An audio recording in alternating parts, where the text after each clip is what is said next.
All right, got an unboxing and an initial review here for a Lenovo Ideapad 110S.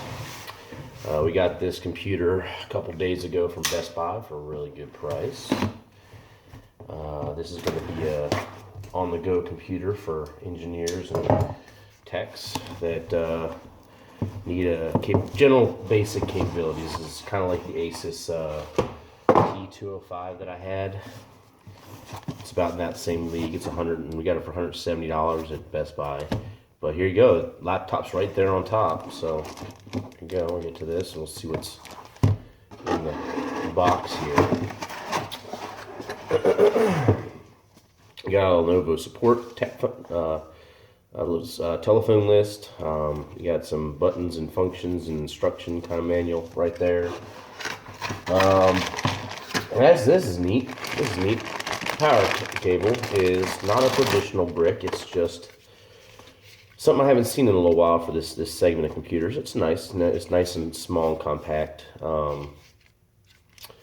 Pretty decent, you know, the quality that you would expect from a computer of this price point. Let's put it back in there.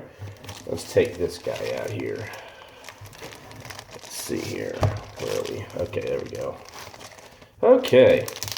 So looking underneath there, I'm seeing, you can see a couple of speakers, I guess, rubber feet, a bunch of screws. Looks like I got a USB 3.0 power adapter, HDMI, and a micro or mini little SDI slot. I don't know. Running a little sleep here. These look like two standard USB 2.0 ports and a combination jack. There is nothing around back. There looks to be no sort of ventilation at all on this thing. So I'm curious about that. But then again, you know, I know these computers are sometimes passively cooled. And there we go. We got a little mat here. Ooh, high class. So there it is. I haven't booted this thing up, so I guess I can go ahead and do that.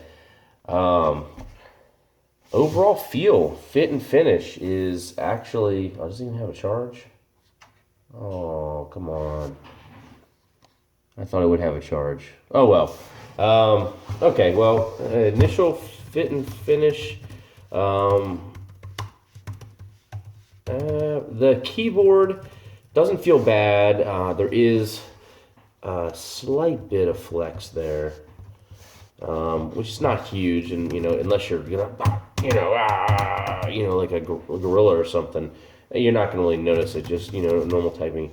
My first gripe I'll have to say is the key is not the keyboard itself layout, but the keys are very shallow and the feedback isn't bad, but it just doesn't feel like you're pressing. I don't know. It's a very shallow throw for the keyboard, but the layout, the button spacing and design are very reminiscent of and very close to that of my ThinkPad Yoga 260, but the throw is not as deep and not as nice. The keyboard is definitely not of the same quality. It looks kind of like it. Obviously, I definitely don't think it's backlit at this price point. But the keyboard looks the same, but it's not the same. It doesn't feel that depth. It doesn't have that doesn't feel as engineered. Touchpad. What you'd expect in this price point. It's not exactly high. It's not high class, but overall, the computer feels pretty solid. It feels like something that could, you could take to school, class, whatever. You're a road warrior, whatever. Not a lot of flex. Seems like it's durable enough, and it's it's a pretty neat little case. I'm thinking this thing's gonna get real dirty real quick, but. Overall, the initial feel is good. It's good quality. It's like the Asus. It's not high-end parts. It's definitely this definitely feels a little bit nicer than the Asus that I had. But the keyboard isn't as nice as the Asus, although it's not terrible. It's a very cheap version of my ThinkPad keyboard.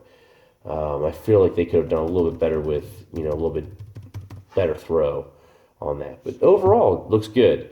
The only gripes I have with is the same thing that I have with my other ThinkPad, is that there's no Ethernet port on this. I know that that might be passe now. That may not be as common as or as popular as it used to be. But it's nice to have as a backup, because sometimes wireless isn't available, sometimes wireless doesn't work, and sometimes people use these machines for tasks that require Ethernet. Like I had my Asus, I had to buy an adapter so that I could use Ethernet on it, because I needed to use the Ethernet port. It's something I use for work. So that'd be a downfall for me personally. But for these guys are only going to be using this for office, email, very general note taking while at meetings or on site. So this thing is going to do that with a plum, I think. If it's anything like the Asus that I had, it's going to do that with great ease, and that's pretty much what it's designed for. It's $160, $170, excuse me. These are really meant to get you into the market, just to get you into computers at a very cheap price point for very basic use. And I think this is not a ploy, but a thing with Microsoft to get you into a license agreement with or not a license agreement, but a continuous payment of for Microsoft Office, which is cool. It's great. $170 for a computer that's going to do internet, email, and on my Asus I did even very basic IT tasks with great plumbing. It does the work. It's very basic.